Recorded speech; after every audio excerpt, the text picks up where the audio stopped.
So yesterday we have dealt about the drugs, especially which are having the action on the blocking agents, especially the muscarinic and nicotinic, cholinergic receptor blockers, the naturally occurring agent, as well as the synthetic agents, and many agents which can be used in the many disorders of the human beings. And today we will know the drugs acting on autonomic ganglia. What is an autonomic ganglia? It's a junction between the what do you call as the pre and post synaptic nerve terminals and a special neuron type or the junction. So here the autonomic ganglia, the acetylcholine is the primary excitatory neurotransmitter in both sympathetic and parasympathetic ganglia in all type of in the entire body. The neurotransmitter which is excitatory in nature in sympathetic and parasympathetic ganglia is acetylcholine. That's very well known. And drugs especially which inhibit the synthesis of the acetylcholine, that's the hemicolinum, or release of the acetylcholine, which is inhibited by the botulinum toxin and also the local anesthetic, that is the procaine, and they can interfere with the ganglionic transmission, but drugs which act on cholinergic receptors in the ganglia are more sensitive, especially to the action of the acetylcholine in the ganglia. Then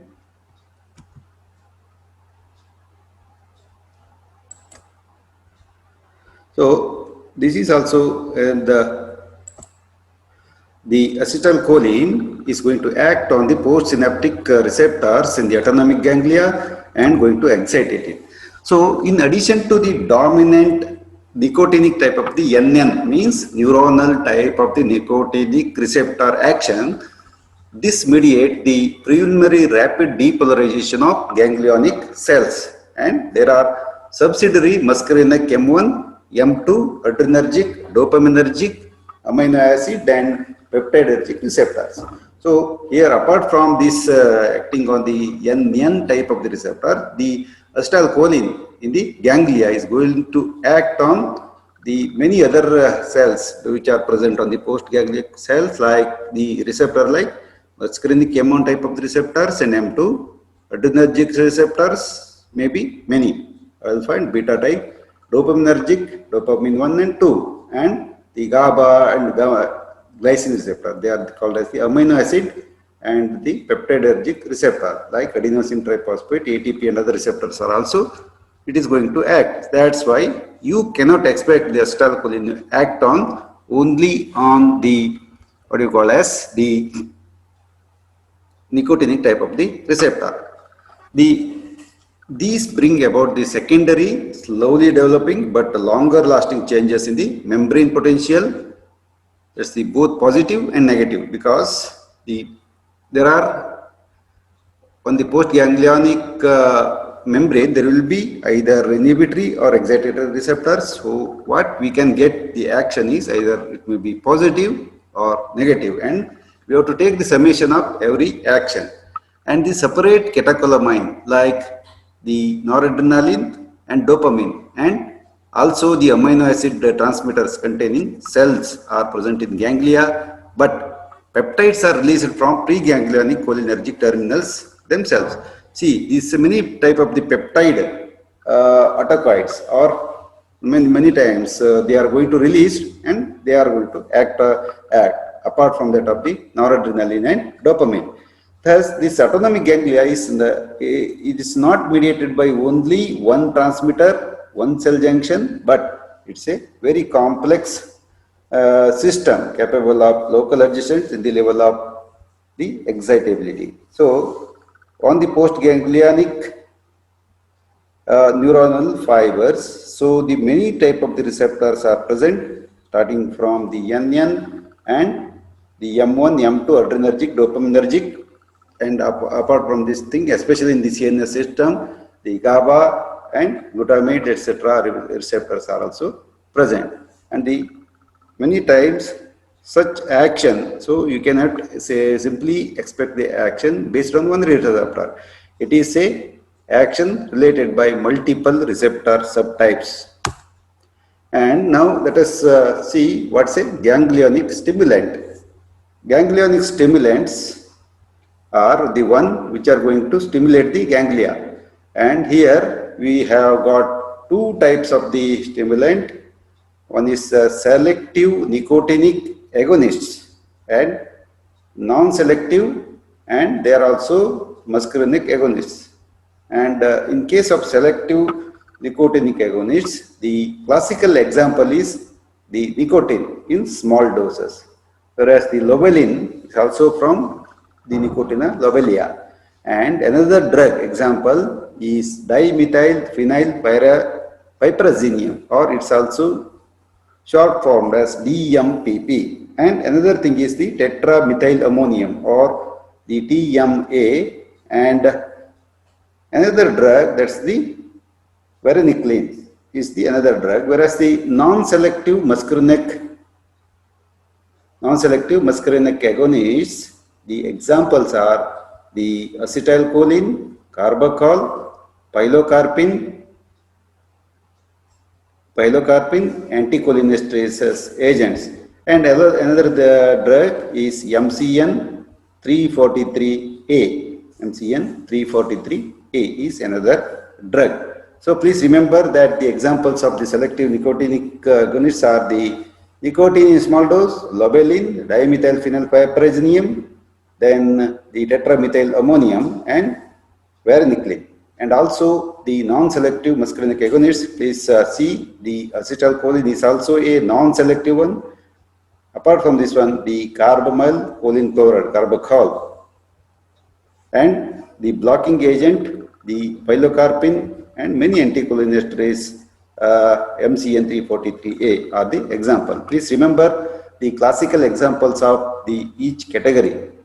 And coming to the very special class, that's the principal occurred in tobacco, that's the Nicotiana tabacum. So you know what's a tobacco. It's the principal alkaloid. It's a very characteristic alkaloid. It's the tobacco. Nicotine is present in tobacco and acts as the agonist on both NN and NM subtype of the nicotinic cholinergic receptor, NM and NN type of the receptors, especially the NRs means nicotinic cholinergic receptors. So sympathetic as well as parasympathetic ganglia are stimulated, but larger doses cause the persistent depolarization and ganglionic blockade. So nicotine is important, what you call as the context of smoking tobacco or tobacco chewing. So you know it very well that the persons who consume the tobacco or tobacco products will have the nicotine effect, and it's only a clinical indication in short-term nicotine replacement in tobacco abstinent subjects. So especially the nicotine is important in the treatment of the person who have got addiction to the tobacco use, and nicotine replacement in tobacco use is also another useful clinical significance. And apart from this, then there is no therapeutic application of the ganglionic stimulants, and because no useful purpose can be served by stimulating both sympathetic and parasympathetic ganglia concurrently, because in the ganglia there are varieties of the ganglia are there in which there are both type of the receptors are there. Then N and M, nicotinic and muscarinic, and also the adrenergic receptors. So totally all the system is so at a time it is stimulated, hence such action is not warranted. Hence there is no therapeutic application of the ganglionic stimulants. And this is an important thing, a social menace, especially the smoking. Smoking is a social menace, and nowadays everywhere you can see that no smoking boards, and tobacco is dangerous to the health. Such taglines are there, and another thing is the quitting. The tobacco chewing is also a major effort, especially in the entire world is concerned, and majority of the smokers and tobacco chewers wish to quit smoking and chewing, but fail to do so because of the nicotinic dependence. It is not in their hand. And many times the tobacco chewers or the cigarette smokers leave the habit many times. The most important measure to help smokers quit is counseling and motivation. It's very, very important rather than the administration of any drugs. That's also important. And the so this may be supplemented with the some of the pharmacotherapy, means pharmacological agents. The goals of such pharmacotherapy are to reduce craving for satisfying the effect of the nicotine, because once the persons get addicted to nicotine, it gets in such a way that the people will be craving or they will be searching in search of the nicotine. Hence, it is very important to treat them and to suppress the physical withdrawal symptoms of the nicotine. Suppose a person want to get withdrawn from the cigarette smoking or tobacco chewing, then it's not a easy job for him, because it is a physical dependence, and sudden withdrawal of nicotine causes lot of extrapyramidal activities, means the withdrawal syndromes. So many times, even though the person wants to leave the tobacco chewing habit, he cannot do it. So the pharmacotherapeutic aim need to be done.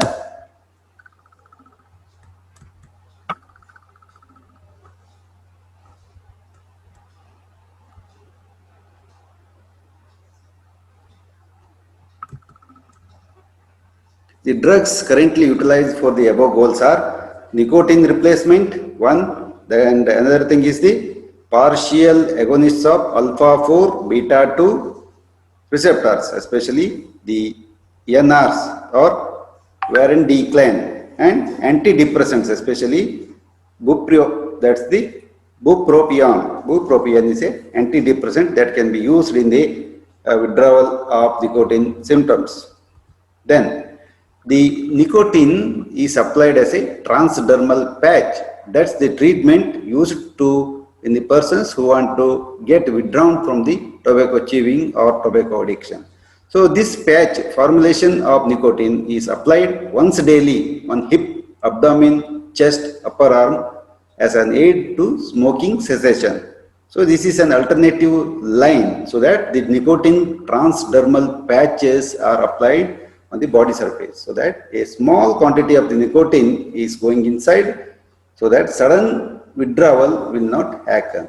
And this ameliorates the symptoms of nicotine withdrawal, but only partially suppresses the craving, because the intermittent peak nicotine blood levels that occur during the smoke are not produced by the patch. See, the persons who smoke recurrently, or chain smokers, what you can say is that they are having the intermittent peak nicotine blood levels. So suppose they are smoking the cigarette at 12 a.m., 12 p.m. or 12 a.m. like that, 11 a.m. Then at that time there is a very peak. But the disadvantage of nicotine transdermal patch is you cannot apply the nicotine patch and get the such high concentration of nicotine in blood. And the trade names are many, especially the nicotine transdermal patches. So they are coming as 10, 20 and 30 square centimeter, releasing 7, 14, 21 milligram nicotine per 24 hours respectively. So they are gradually releasing such nicotine, and in those smoking more than 20 cigarettes, it's interesting that if the persons are smoking more than 20 cigarettes every day, start with 30 centimeter square patch, shift to smaller patches, 5 to 8 days, then treat it for the 3 to weeks. And the treatment of the nicotine patch is maximum for 12 weeks. More than that also, they get addicted to the patch itself. So one need to be careful, especially nicotine transdermal patch.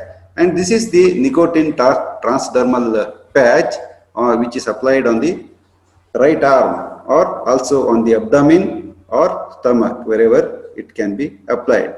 So here the person who is smoking the cigarette and have the habit of smoking the cigarette, they have to apply this patch, or else they will have the craving of the nicotine. And of course, here the nicotine patch also can be applied on the right or left arm depending upon the availability of the space. Then there are a lot of possible side effects of the nicotine patches because it causes the diarrhea and many times severe headache, and many times it is going to have the vomiting. And of course, when they are smoking the cigarette, they will not have all this type. But when they are applied with the patch, because the disadvantage of patch is that in the entire 24 hours, the required quantity of the material is inserted inside the body. And the vomiting is also seen, itching, burning or tingling when patch is applied on the arm. So here this lady is applied the arm and there is a local reaction may also be seen. And redness or swelling at the patch site for up to 24 hours may be seen unless the person is get adjusted. Many times it itself will cause allergy and the persons get upset.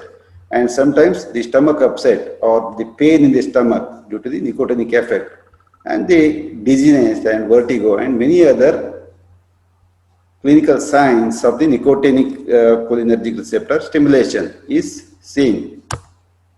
And these are all the varieties and trade names of different patches like Nicoderm, a clear patch which is containing the nicotine as an ingredients. So here they are available at 16-hour patch and the 12-hour patch and 24-hour patch. And hence the various companies are producing, because this cigarette smoking is a very bad habit among the about 10 to 15% of the people. They are said to have the addiction. The things that can be taken as alternative to the cigarette smoking. But the thing is, here there is a what you call a schedule is applied, and here you can see that the nicotine chewing gums can be is available as 1 to 4 milligram, wherein which these if a person is smoking 20 cigarettes per day, it's a very high dose. Of course, he has to start with 4 milligram chewed and retained in the mouth for 30 minutes. Then the to smoke is felt. After a few days, change it to 2 milligram, then to 1 milligram. And not more than 15 pieces to be used in a day. The treatment can be started at lower doses for heavy smokers. That's also one of the important thing. And some of the nasal spray are also available. But it is as good as smoking the cigarette itself. Then this Nicotex and other thing you know. So these are all the things which are alternative to cigarette smoking. And side effects of nicotine replacement therapy are the headache, dyspnea, dyspepsia, abdominal cramps, loose motions, insomnia, and flu-like symptoms and local irritation.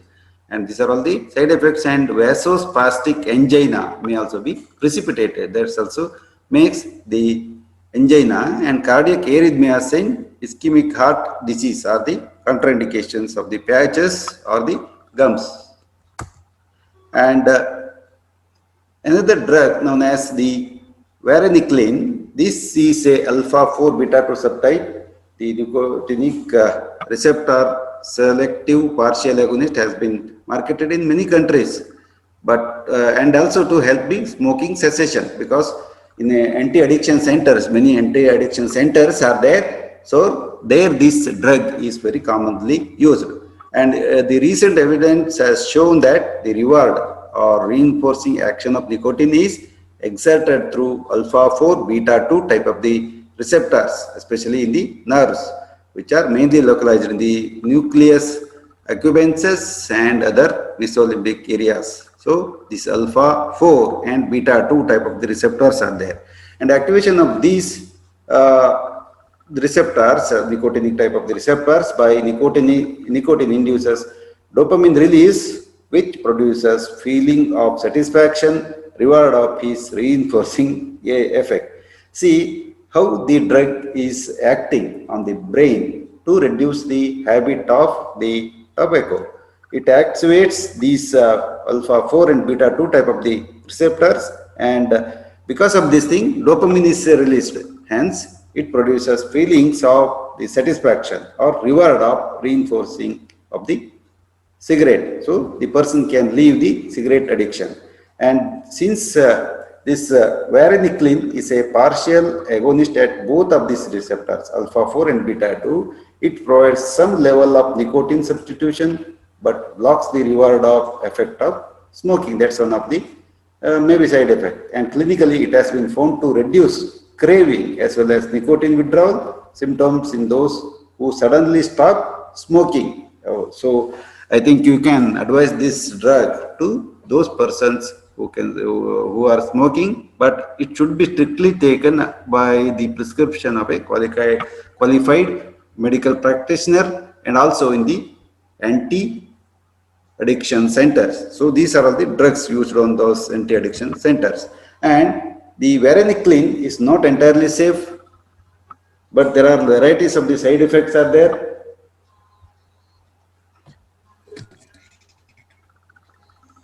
Just 1 minute. Just please. Madam, ಹೌದು.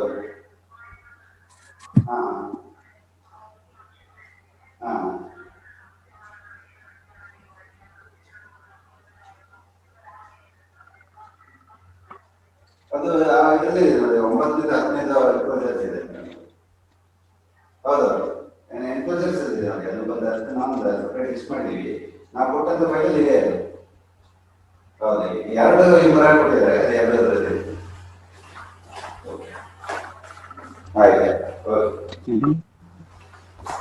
So the initially 0.5 milligram once daily it has to be given, then gradually increase up to 1 milligram twice a day, this a day according to need and not more than 12 weeks, then taper off. So the tablets of this varenicline need also be taken with caution, and sudden reduction in the tablet need not to be done. And another drug is also known as bupropion. This typical antidepressant inhibits reuptake of dopamine and norepinephrine or noradrenaline and has been marked as sustained release tablet specifically for smoking cessation. And clinical efficacy has been rated equivalent to nicotine replacement, and it has produced fewer side effects when compared to the earlier drug. Then coming to the ganglionic blocking agents. So the examples of this ganglionic blocking agents, it is on the screen. There are 2 types. One is competitive blockers and another one is the persistent depolarizing blockers. So 2 types. And in the competitive blockers, the quaternary ammonium compounds like hexamethonium and pentolinium. Hexamethonium and pentolinium. And so there are certain amines, or there may be secondary or tertiary amines. So the examples are the mecamylamine, and another example is pempidine. And the third category in the competitive blockers are monosulfinam compounds. And the examples are trimethophan, carmosulfonate. This is the example. Whereas the example for persistent depolarizing blockers is the nicotine itself. So in the small quantity it is going to stimulate, and whereas in larger quantity it is going to inhibit it. And then many anticholinestrases like physostigmine, neostigmine and many more may be reversible anticholinesterase or irreversible. Both are going to have the ganglionic blocking agents. And here you can see in this particular table, what you can observe is here the relative autonomic tone and effects of the ganglionic blockade on organ function. The number 1 is here the left side, it is the organs are listed, and the dominant tone and effect of ganglionic blockade or side effect. These are all the side effects. So in the case of heart, the dominant tone of ganglionic blockade is tachycardia, and blood vessels, it's sympathetic, then vasodilatation and abolition of the many reflexes like postural, exercise, hypotension and syncope may also occur if the high dose of the ganglionic blocking agents like nicotine and many other drugs are given. On the iris, it is the parasympathetic action, mydriasis can be caused. Whereas in the case of ciliary muscle, parasympathetic cyclopegia, blurring up of the nearing vision. Whereas the intestine, it's also once again the parasympathetic type.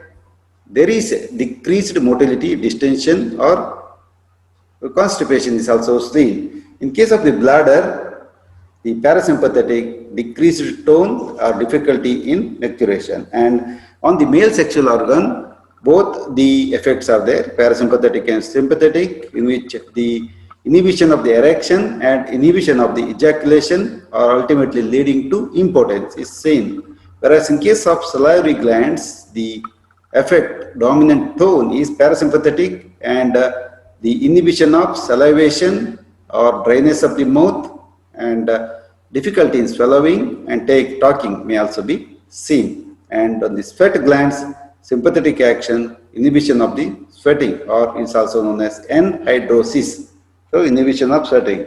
And the atropine causes the inhibition of the sweating, and that's known as the atropine fever, you have heard in the previous class. And the second classification is the persistent depolarizing agents. So here the classical example is nicotine in large dose, and also the anticholinesterases in large dose. The competitive ganglionic blockers were used in the 1950s for hypertension and peptic ulcer, but have been totally replaced now because they produce a number of intolerable side effects.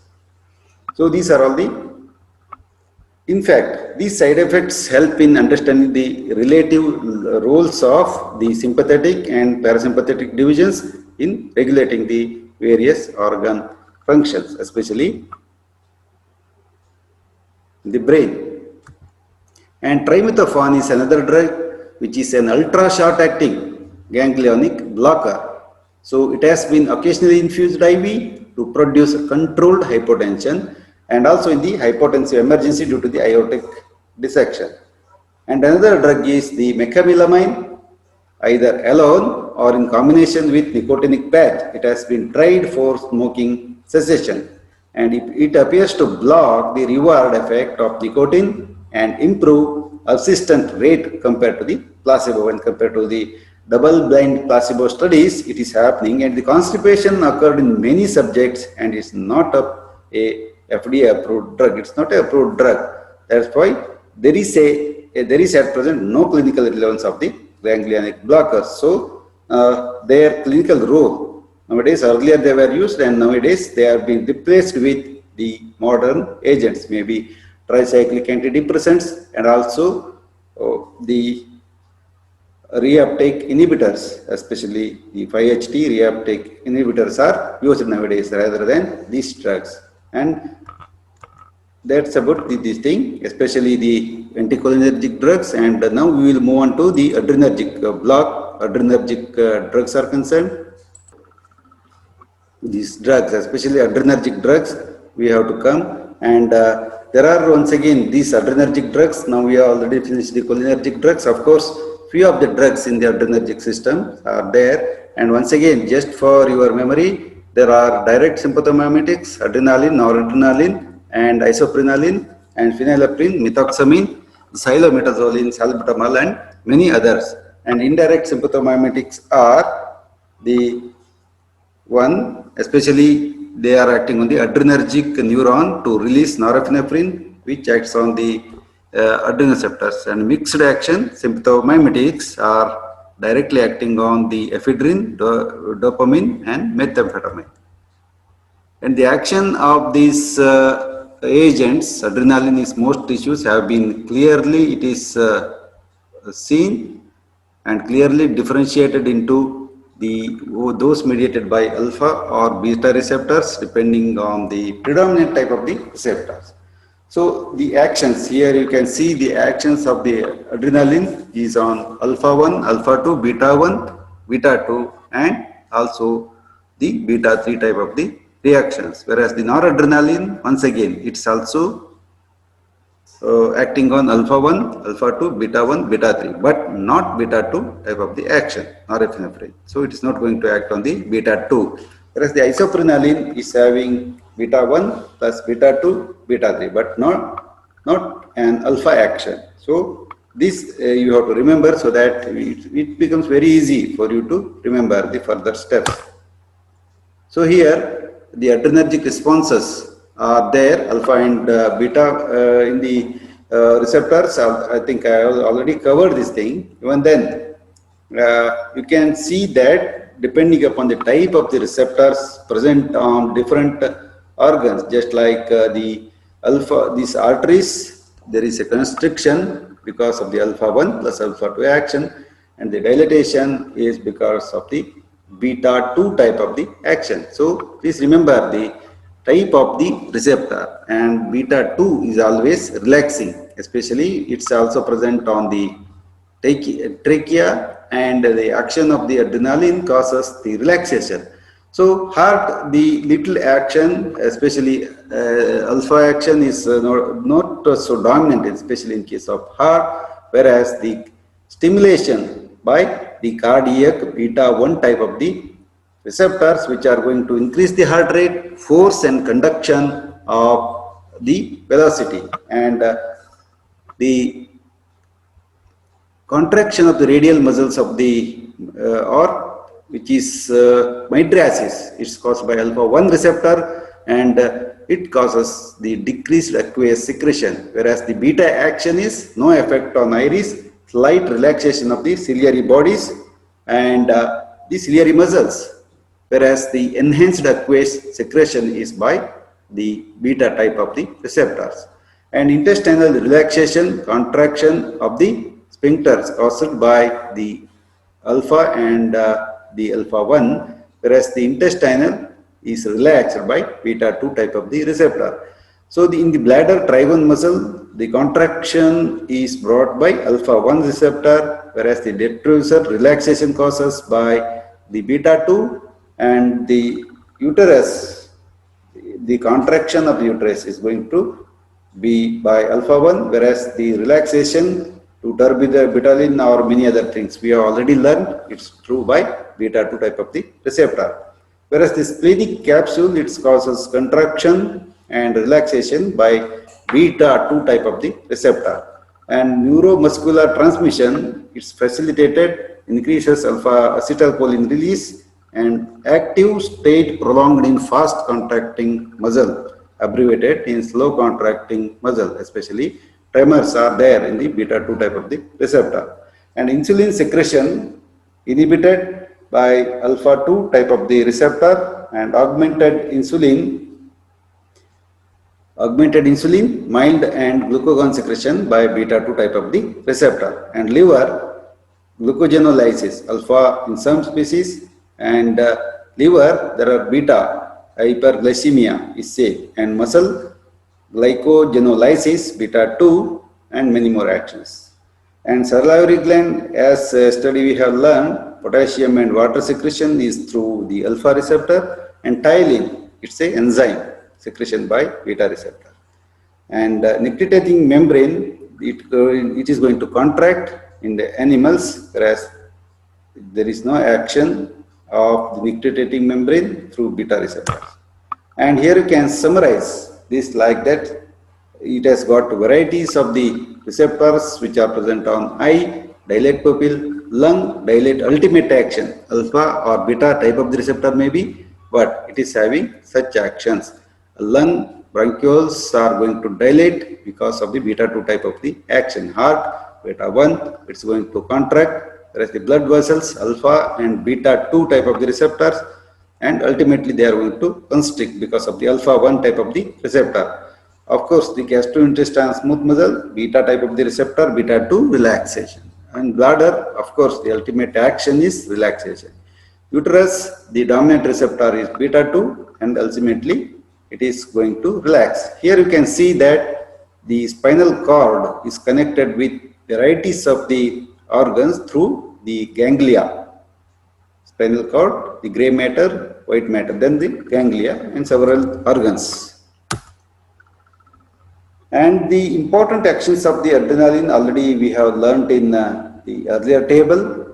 The overall actions are heart. Adrenaline increases heart rate and it activates the latent pacemakers in AV node and Purkinje fibers.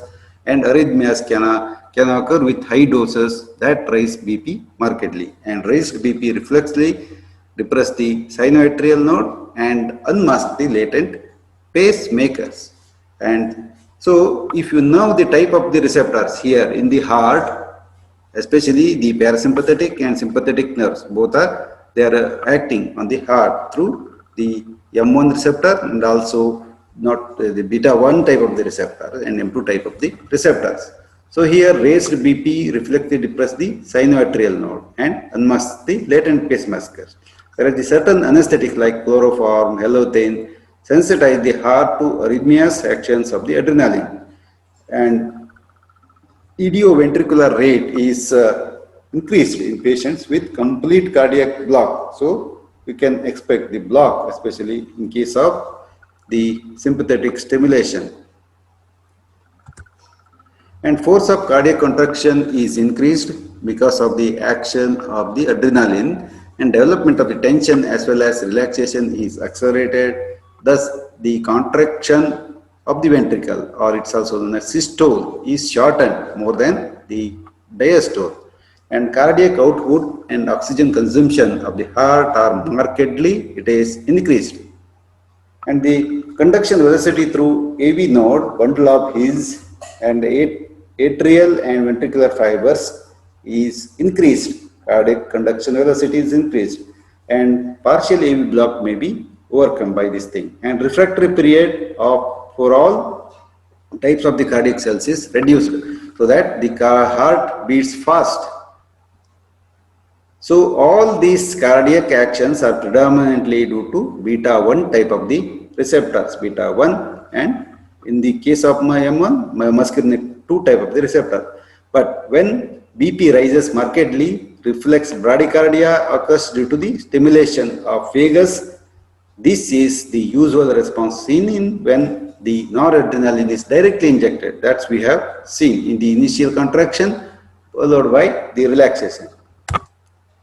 And here you can see that the comparative effects of the intravenous administration of the adrenaline, noradrenaline and isoprenaline to the in vivo or the intact animal, like the heart rate is going to increase, especially if the adrenaline is given.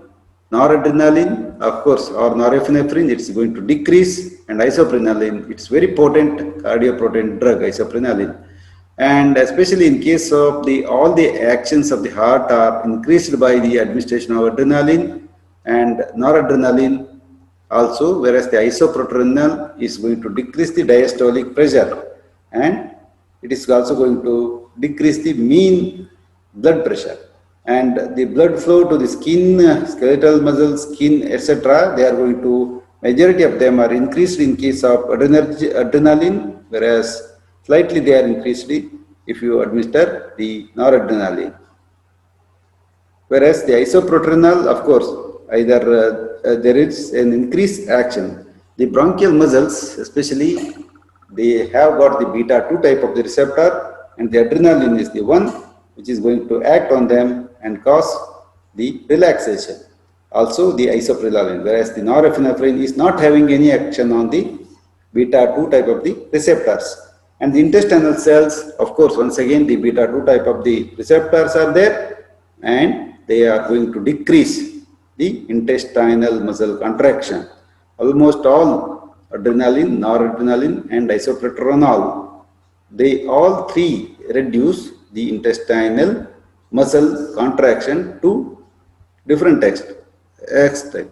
And the blood sugar is going to increase, especially when the adrenaline is given, and norepinephrine or endogenous catecholamine release, either it is normal or little bit it is increased. Whereas whenever there is flight and fight reflex, I think this is the mechanism how lot of blood sugar is poured into the muscles or the animal is ready for the fight or flight reflex. Whereas the isoproterenol, it's a synthetic agent, then it is going to increase the blood sugar level. And many times the blood vessels, especially the blood vessels of the skeletal muscles and also the mucous membranes are there. They cause both vasoconstriction and vasodilatation through the beta 2 type of the receptor, whereas the vasoconstriction is through alpha 1 type of the receptor, and can occur depending on the drug, its dose and vascular bed. And also the constriction predominates in cutaneous, mucous membrane and the renal beds. So we cannot expect the same action of the adrenaline on all these type of the blood vessels, because some are going to contract, some are going to relax. And vasoconstriction occurs to alpha 1 type of the receptor and also to some extent alpha 2, but mainly it is alpha 1. And alpha 2, of course, it is the relaxing effect is there. However, the location of alpha 2 or extrajunctional or prejunctional is such that they are activated only by circulating catecholamines, whereas alpha 1, it's the junctional receptors primarily mediate the responses to neuronally released norepinephrine. And the dilatation predominates in skeletal muscle, liver and coronary artery. In the skeletal muscle, liver and coronary arteries especially, it is going to dilate and more blood is coming inside, because whenever there is during fight and flight response, lot of blood is needed by the skeletal muscles and heart. The dominant action is the blood flow through this parallels the change in the BP. The action is most marked in the small arteries or arterioles and precapillary sphincters. Larger arteries and veins are affected at higher doses. And especially on the blood pressure, what's the effect of adrenaline? Causes a rise in systolic and diastolic blood pressure, and it does not cause the vasodilatation because no beta 2 action is there on the heart, only beta 1 is there. And peripheral resistance increases consistently due to the action, because on the arterioles the alpha 1 type of the receptors are there, and isoprenaline causes rise in the systolic but marked fall in the diastolic blood pressure, and the mean blood pressure generally falls. Mean blood pressure generally it is going to fall. The isoprenaline causes rise in the systolic but marked fall in the diastolic blood pressure, and the fall in the diastolic BP. Yeah, just you raise your hand, that will indicate your attendance. And the mean blood pressure generally falls, and the adrenaline especially causes diastolic decrease in BP. Peripheral resistance decreases because the vascular beta 2 type of the receptors are more sensitive than the receptors, alpha receptors. Mean blood pressure generally it rises, whereas pulse pressure is increased. So especially in the heart, you can see that the rapid IV injection of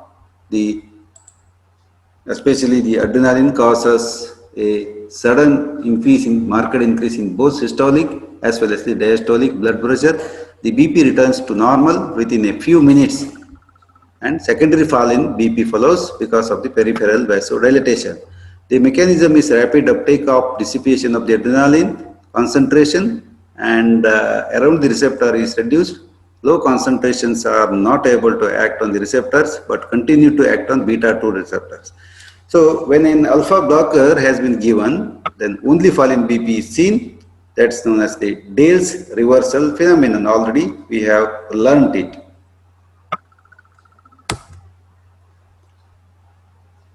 The respiration, of course, the little effect. We have dealt in detail, especially the alpha 1, alpha 2, and the simple alpha action and beta 2 type of the receptors. Overall, aqueous formation is reduced and nerve flow is facilitated. Gastrointestinal tract, depending upon the type of the receptor, either there is a relaxation or deconstruction is seen. the CNS action, already we have learnt all these things. Brain, it is going to sympathetic nervous system is going to cause the peripheral vasodilation due to the, and then decreased blood pressure is going to occur.